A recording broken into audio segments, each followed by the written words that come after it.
Hello mga kakigol, abi na gyud ni Dodong Ed Lima.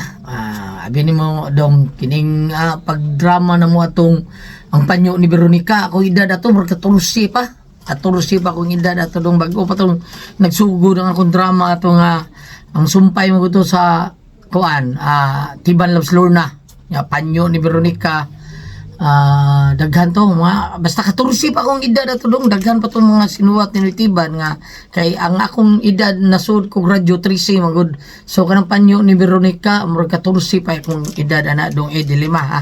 So uban istorya niya ta kun nus ako nagsugod gyud aning drama og hangtod karon ha, makita niya ninyo istorya nako ang tanang kaagi nako para masayon mo diin gyud ko gikan. Okay, thank you nya sa tanan nato mga followers thank you gyud kay ninyo, salamat kayo ninyo og sa tanan po nato mga kaigsuonan nga kanunay namati na mo diri sa Armen DYH Facebook, salamat labi na gyud sa programa na mo dinhi unang radyo unang balita nya ka Attorney Rufil Banyok dayon kanang straight to the point nya sa amo mga drama sa pasultihon hangtod na sa What's the Style nya salamat kayo nya straight to the point evening edition tanawa sa ninyo si Sir Benji Tangian gadala. Thank you kayo, God bless, salamat kayo niya tong tanan, amen.